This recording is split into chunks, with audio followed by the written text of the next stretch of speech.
What's up, guys? I'm Adrian Koss and this is my Castaway project. So I'm stranded on a desert island, washed ashore, nothing with me other than my trusty backpack and the natural materials of the island. Still shaken, I look inside my bag to recall what I have with me. The results are dismal at best, and there you can see all of the stuff that I have with me. With a heavy heart, I devise a plan. Fire. In order to survive, this will be essential. Looking around, there are many trees. Perfect. From chemistry class, I know that in order to create fire, I need three things: heat, fuel, and oxygen. As oxygen is abundant in Earth's atmosphere, one part of the equation is accounted for. I also know that in wood, there is cellulose. Cellulose is a carbohydrate and it provides the fuel needed for combustion. It consists of carbon, hydrogen, and oxygen atoms. Heat will be the trickiest part. However, I do have some tricks up my sleeve. Rubbing two pieces of wood together generates friction, which causes the temperature to increase. The heat generated from friction is what will initiate the chemical reactions necessary for combustion. Now for the chemistry behind creating fire. As I rub the two pieces of wood together, the friction generates heat. This heat energy raises the temperature of the wood, making it more chemically reactive. At a certain temperature, the cellulose in the wood starts to break down into smaller molecules. This process is known as pyrolysis. Whilst breaking down, it will secrete methane and ethene. When these compounds mix with the air and when the temperature is high enough, they will undergo combustion. In combustion, oxygen's oxidation property will react with the fuel, which in this case is mostly methane but also ethene, to create an exothermic reaction, which is also the reason why fires are hot. And voila, I now have fire. So here's a diagram that I did. You can see that there's like friction being created right there. So, and that's from moving the wood back and forth on the other wood.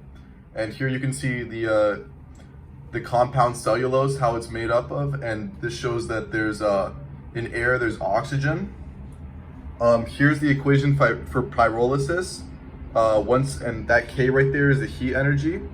So, and in one of these ways of breaking down, it ends up having CH4, which is part of the combustion equation, which is this right here, and that's what allows fire to be created.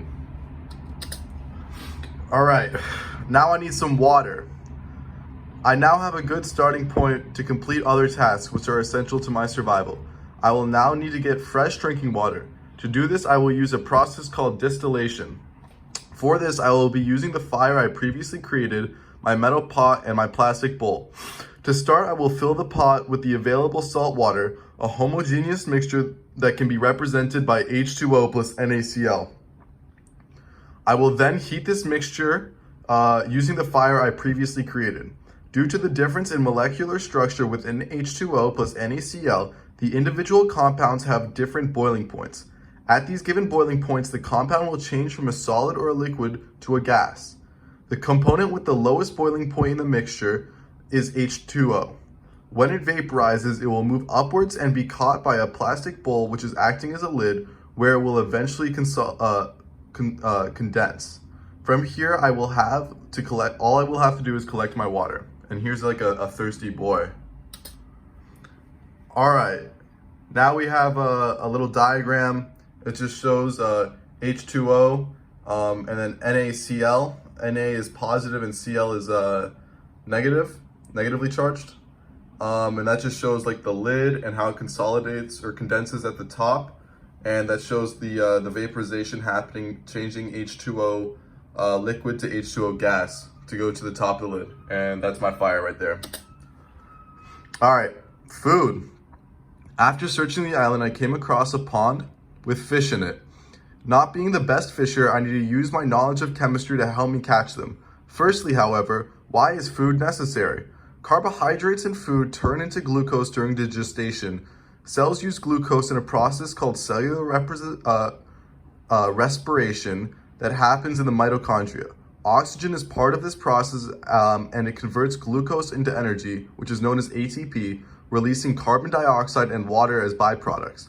Chemical reactions can help regulate proper levels of ions in the body, like potassium.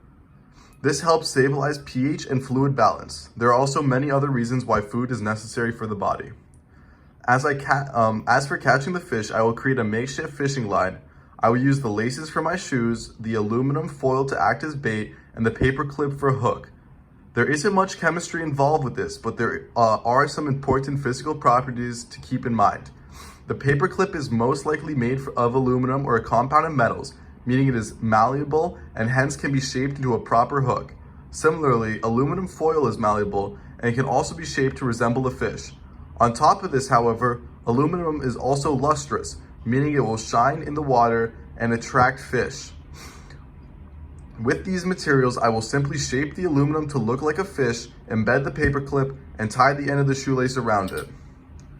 So here's just like a sketch of what this looks like. That's the shoelace right there. Here's that's aluminum foil, and I'm saying it's lustrous, so it's gonna shine in the water and attract fish. And there's the paper clip. It's malleable, so it could be shaped into a hook. And that's a makeshift fishing line right there. Cooking the food.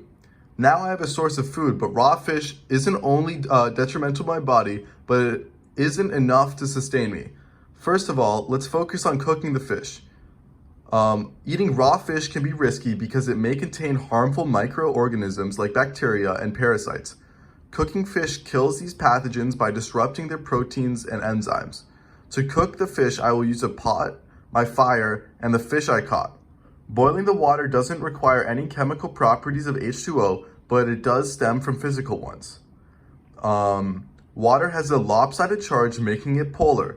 This causes water molecules to stick together through strong forces called hydrogen bonds. To turn water into a gas, boiling, you will need to break these bonds. This is possible through the application of heat. I will then cook the fish in the boiling water and enjoy my meal. Additionally, I can get extra nutrients from coconuts on the island. I will cook the fish in the boiling water. Heat causes fish proteins to denature, changing their three-dimensional structure, resulting in firmer, opaque flesh.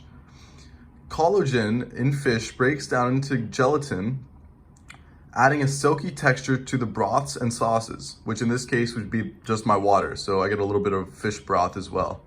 The fish may shrink and become flakier as it cooks, as nutrients are lost. Dinner's served, and that's like kind of like what my fish is gonna look like, hopefully. And here's just like a final diagram. That's like how I'm gonna do it. I'm gonna make some sticks, have my water and my fish there, and the fire's underneath it. Here's showing that H2O has a lopsided charge, and that means it's a polar bond. And here is the water turning into is boiling, right?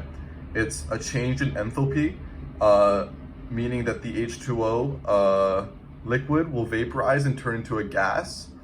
And change in enthalpy means when it's positive, means it's an endothermic reaction.